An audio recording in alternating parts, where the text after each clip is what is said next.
Becoming You show with me, your host, Leah Rowling. Do you believe you are capable of choosing your future? Sometimes it takes just one person to believe in you, for you to believe in yourself. If you find yourself continuing to say, someday I will take better care of myself, only to continue living the same day over and over and over again, then you, my friend, are in the right place. I am your biggest cheerleader, inspiring you to become you on purpose and with intention.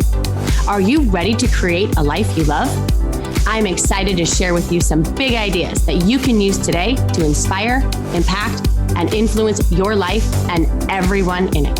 The Becoming You show starts now.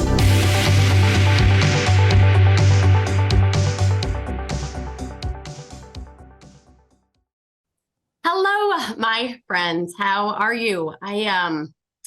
I just got back from Nashville. I literally just flew in and I'm pre-recording this podcast because tomorrow I am doing another workshop for a dental practice. And I was in Nashville to do a workshop for a dental practice. And I love it. I love workshopping with people that are growth-minded, that actually want to be held accountable, that want to lead, that want to serve, that want to do and grow in a way that is bigger than they can even possibly fathom.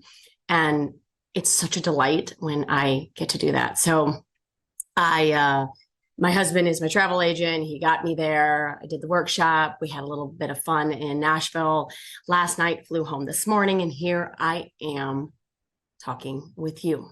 And I'll say one more thing because it's a nice little segue into the conversation that we're going to have today is when I work with practices, I know pretty quickly whether or not they're going to be a practice that I will be able to impact because they will take accountability, because they will take responsibility, not because of me, right? But because they want to be held to a different standard. They want to be demanded, right? In all the term of the word, for more. They want somebody to hold them accountable. They want to hold themselves accountable because they know that there's more. And so there's this opportunity to take on responsibility. And that is what we are going to be talking about for our time together today. So, what is it? Right? What is, I generally like to always define what we're talking about. So what is it? Where does it start? How do you develop responsibility as a practice? How to take it without the conditioned shame, guilt, and beating ourselves up over it. Okay. So let's get started. What is responsibility? So according to the dictionary, responsibility is the state, or let me get this for sure. Responsibility is the state or fact of being accountable or to blame for something. It's no wonder why we don't want to take responsibility for things that happen in our life. Blame is not a very motivating option. Blame offers up that there is something wrong with you, that you should be better, that you are less than in some way, or that is what we've been conditioned to believe. Blame usually has us getting defensive, the opposite of taking accountability. Blame reminds us that no matter how hard we try to do things the right way, we will always just fall just a little bit short. And because of this, we protect being right. We fight to not be faulted, and we project any and all responsibility onto others. And I get it. No wonder taking responsibility seems hard. We've been conditioned to take accountability via the vehicle of blame and shame. But what if we redefined what it meant to take responsibility? What if we could take the responsibility and leave the indulgent game of shame and blame behind? And I say this lovingly, but it is rather indulgent, right? And I'm even going to add here, because I feel a little feisty today coming from Nashville, it's kind of immature. And ironically, my life is giving me lots of fun topics to coach around. And this is where the topic of responsibility was offered up to me, where shame, blame was played out in my head. Most of my podcasts are based off of my own personal experiences and what I'm trying to navigate through. And I'm hoping that I'm not the only one struggling with some of these concepts. And so I try to like flush them out for myself so that I can share some of them with you. But this is what I experienced just over the last week, okay? Which again prompted me for this particular episode on responsibility. The kids, my kids, I have 3 of them, most of you, if you've been listening to me for a while, 3 kids. We had state, and they usually have baseball. The kids usually have an end of the year baseball party. This is where everyone is invited, and sometimes it's at people's houses and other times it's at a fun restaurant. And either way, this year it was held at one of the players' parents' house, and there was an invitation sent out. However, I was not on it. And my kid found out through the other kids, and I was kind of conflicted on what to do, and I was hurt. And so how does shame, blame play out here? In shame, I make it all about me. Poor me, what's wrong with me? If only I was better, if only I was less human, then this wouldn't have happened to me. Let me look to fix myself so that I can be better, so that I can be more perfect. And then maybe then I would get invited. I went to all of the shame around if I was just, a better friend to these people, if I was able to make every single game and I didn't miss, then, and then it's just a loop. Okay. That's what shame had me showing up. Kind of indulgent, right? Kind of indulgent, a little immature. Okay. In blame, I'm making it be all about them. I'm giving them all of the power to make me feel bad about the situation. And I'm extending expectations to others. One, without letting them know and then getting upset about it. And I'm also delegating my emotions over to people that just can't handle it. No one can. So in blame, I'm suggesting that I would never do that, right? How mean, kind of self-righteous, right? I have this thought like, I can't believe they would do that. In blame, I'm acting just a little bit better than everyone. Also indulgent, this whole, I would never do that. When in truth, it's possible that I have, right? It's possible that I have. Now, neither of these allow me to really discover what is happening. None of these invite me to take responsibility of myself. So where does responsibility go? If you've been with me a while, I teach a framework based in behavioral science and human psychology. So I'm curious, where would you put it? Where would you put it? Where would you put responsibility? Is it a thought? Is it emotion? Is it an action? Is it a result? And no right answer here, friends. I'm just always fascinated about what people think, okay? And in this particular case, not only is there no right answer, it truly doesn't matter. It doesn't matter. But because when I think about responsibility, I think about the ownership of it, the taking of it, which for me puts it in the A line, the action line. So I would map out the model, putting whatever actually factually happened, and I would narrate out what I would need to be thinking and feeling in order to take responsibility free from shame and blame.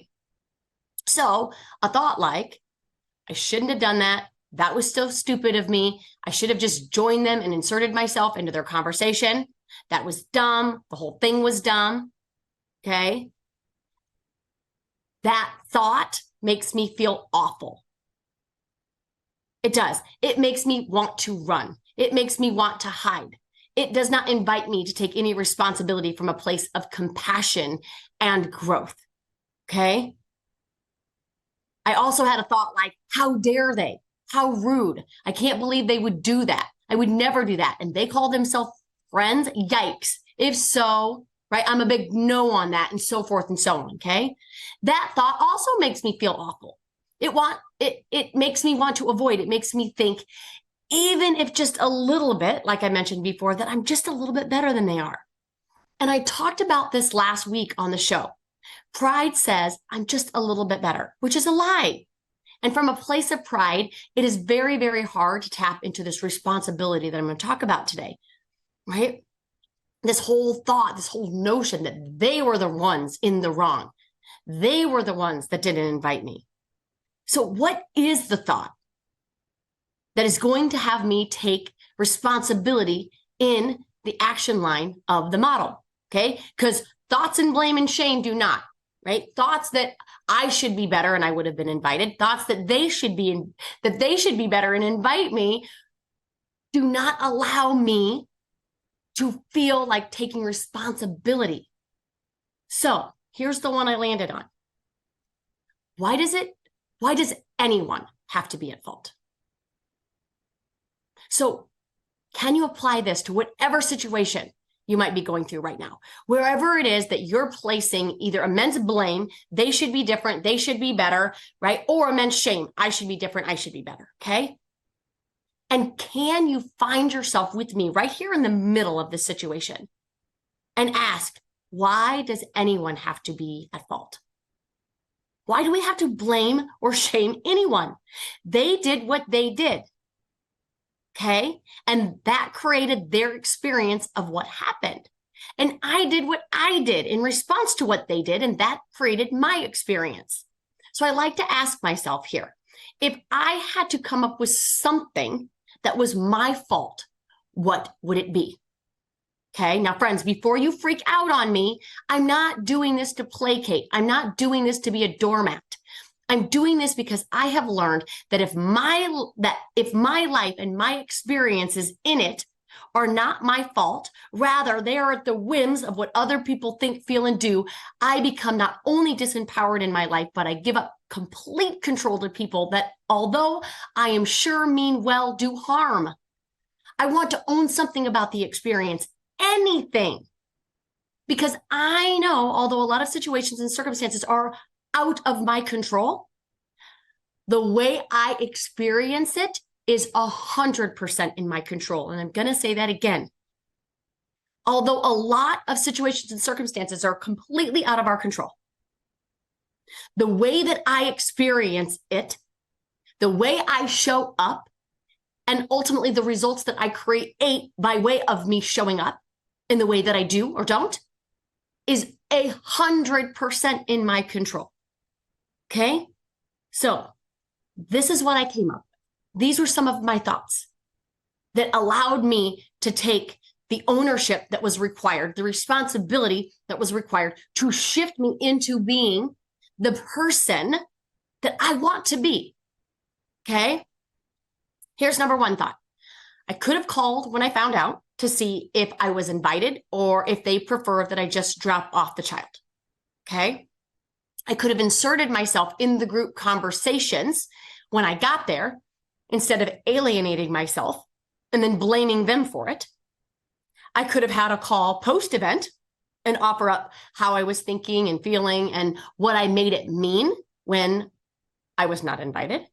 I could have questioned and challenged my assumptions about why I might not have been invited and found a landing place that was way more loving and compassionate towards me.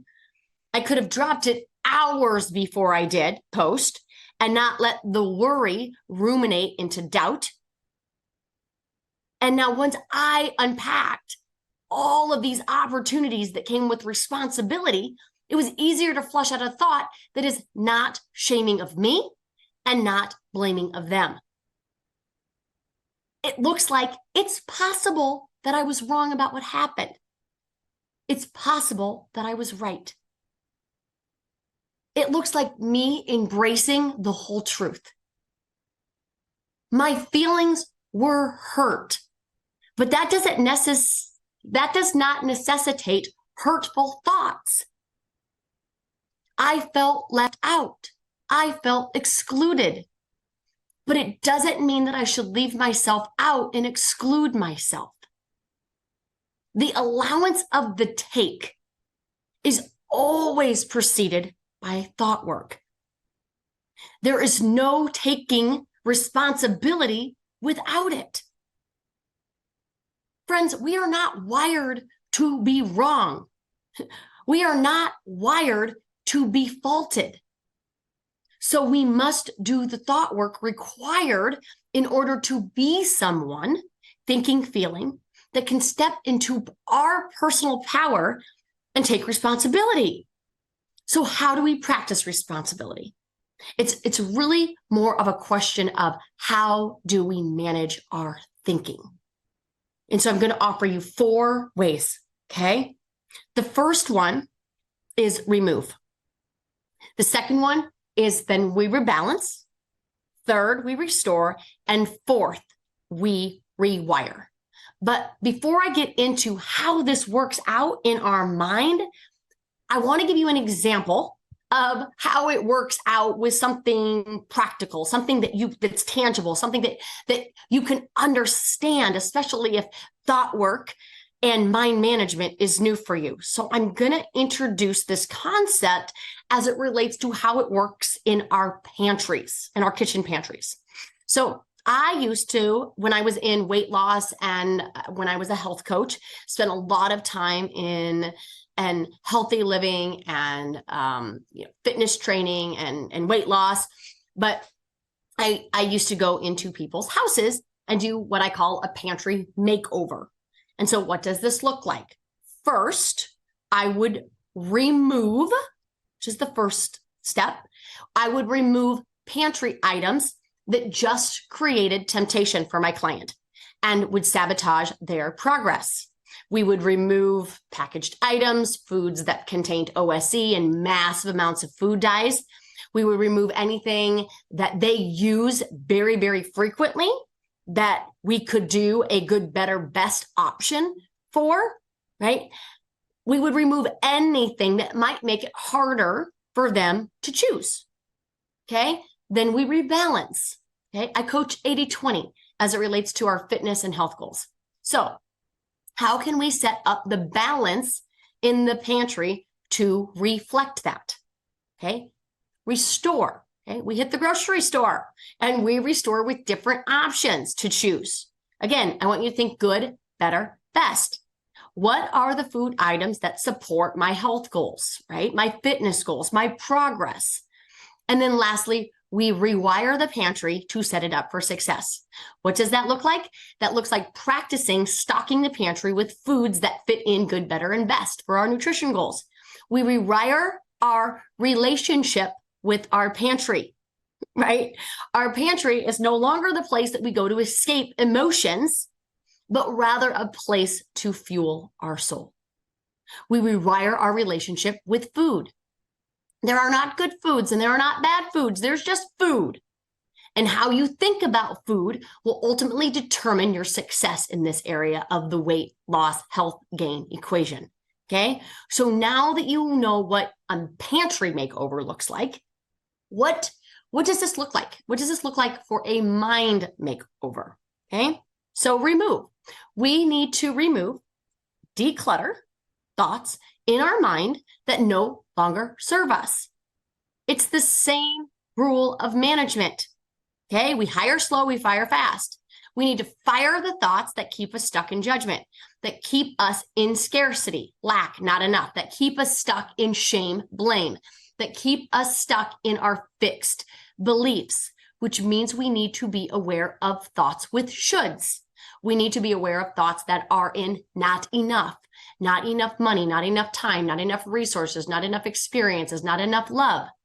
Thoughts that suggest that we already know it. Okay, remember, you can't learn what you think you know. This truly is the first step to mind management. We must clear out all of the thoughts that leave us playing the victim. Okay? Remember, just like our pantry, we are going to remove sabotaging thoughts. Okay? And challenge lovingly the ones we keep. So let's talk about rebalance. When I think about rebalancing my thoughts, I think about alignment. Are my thoughts aligned with my values, my mission, and the possibilities of my life? Are they congruent with the best of who I am? Are they balanced? And you will know when your thoughts are not balanced, when you feel conflicted, when you feel confused, when you feel torn.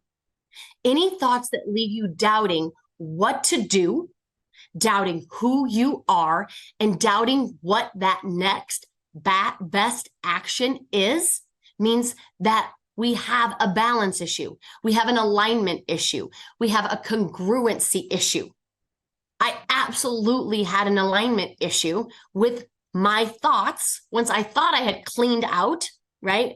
Once I thought that I had done the work to remove some of the thoughts that I had as it related to this incident at this party, what I realized was that I needed to rebalance, realign my thinking with who it is that I wanted to be. And they didn't need to do anything. That's the biggest thing that I think that I find myself get stuck in, is that I feel they need to do something different, that they need to apologize, that they need to fill in the blank. And they don't. They don't need to do anything. They don't need to do anything differently than what they choose to do in order for me, right, to be in alignment with the best of who it is that I am. And that's the best news ever. Because if we're still waiting for people's apologies, and we're still waiting for people to forgive us, and we're still waiting for people to acknowledge and see us and validate us, we might be waiting for a really long time. And I don't want you waiting for anyone other than yourself to give you permission to step into the potential that is up for grabs for you to choose. Okay. So that's rebalancing. When you find yourself in doubt, confused, not sure, conflicted, that's when you know you might have to go back to removing some thoughts in order to rebalancing and realign the thoughts that offer up the very best of who it is that you are. Okay. Restore. After we've removed our sabotaging thoughts and rebalanced, realigned the thoughts to support our ability to stand in our truth and take responsibility, we get to restore our thinking. What are the thoughts that support my life goal, my life's job? And if you've heard me talk about this, your life's job is to summon the best of who you are. What are those thoughts? Right? Just like we go into the store to restore our pantry, we need to go to consume some goodness by way of podcasts and books and courses. We restore good thoughts by hanging out with people that have good thoughts and live from good thoughts. Okay? We restore by allowing ourselves permission to go shopping, if you will, for the thoughts that are going to fuel our mind in a way that is good. Garbage in, garbage out. Similarly, good in, good out. Okay? And the last one of these is rewire. Okay? We rewire by realizing that thought management is not something that you do one time and then you're done. And you continually manage your mind by making your personal development a priority, a daily practice, where you remind yourself that the success you have in your life is dependent on this makeover. Just like your nutritional goals are dependent on the pantry makeover. Just like we had to clean up our relationship with our pantries and our food, we have to clean up our relationships with ourselves. I believe that the root of our problems are thought problems. And our relationship with ourselves, aka our thoughts about ourselves, dictate the level, the degree to which we either are willing to take responsibility or place blame. And I want the former for you. I want you to be so self-assured that taking responsibility informs your growth, challenges your resolve, and supports your grit. When you learn to accept, take, and acknowledge whatever it is that you can about everything that you can, You find a new level of confidence that is only afforded to those that embrace the truth about all of it, willing to be wrong about all of it, willing to learn from all of it, even if it's just a little sliver. What can you be responsible for? It's easy to point fingers. I get it. It's easy to see where everyone is just sucking. It's really easy to dismiss and discount and distract ourselves from feelings and from this acknowledgement of responsibility. But what if feeling and taking on this responsibility was the way to self-mastery? What if responsibility, okay, the reconciliation of the willingness to be wrong, along with the willingness to learn more about myself, was the way? Think about it. You can't learn what you think you know. You can't learn anything new if you need to be right in the now. The only way we can learn is if we embrace being wrong. This is how you learn new perspective. That is how you tap into uncomfortable emotions. That is how you become aware of the false formulas that we operate from, right? This false formula, that for me was, if you're not invited, that means that people don't like you, that you are not likable, that there must be something wrong. If you take responsibility for your experience, okay, then you don't allow them to mistreat you, okay? It's only when you give them the credit that you allow them to mistreat you. And please listen to me carefully, please. I am not taking responsibility for not being invited, okay? That is their responsibility to own and work through. I am taking responsibility for my experience. I'm not pretending that my thoughts about it didn't hurt my feelings. It did. Blaming them, okay, takes me out of my experience and gives people credit. And quite frankly, they don't deserve my credit. So responsibility keeps me in my heart. It keeps me in my head. It keeps me learning about myself. What makes me happy? What makes me sad? Where am I still wanting other people's approval? Where am I denying who I am in hopes that other people will like me, in hopes that I'm not upsetting, in hopes that other people won't have to sit and struggle, all while I'm not liking me? I am the one upset, and I am the one that sits in struggle. That is what we do when we don't do the work. We either blame and get defensive. That is not responsibility. Or we people please. That is not responsibility. I have to believe that in any situation, you can find something to take responsibility of, even if it's just your thoughts and emotions. If you were part of the experience, you must have been part of the responsibility. And again, we own this, not to release other people of their responsibility, but to gain the wisdom that is only uncovered at the heart of our responsibility. This work is simple, but it's not easy. It requires you to question what you thought you knew and remove the unserving thoughts. It requires you to rebalance and align thoughts of how you want to show up. It requires you to restore thoughts. I want you to go shopping for them. I want you to borrow beliefs and steal sentences and question stories until you've made over your new mind. And then we rewire every day to protect and love this new way of thinking, this new way of feeling, this new responsibility for every single experience that has ever happened to you and that ever will, so that we can live into a new way of living. This is the work that I am inviting every single human on the planet to do. And if you know anyone that is brave enough to step into a new version of themselves, please invite them to become with me. Have a good one, everybody. Take care. Talk to you soon. Bye-bye. You have been listening to the Becoming You show with me, your host, Leah Rolling, where I share big ideas to inspire, impact, and influence your life. Tune in every Friday at 11 Central on transformationtalkradio.com for your morning cup of coffee, the hug you never want to end, and that inspirational message that you felt was written just for you. Each show is inspiring you to become you with purpose and intention. For more information or to connect with me, visit www.leahrolling.com.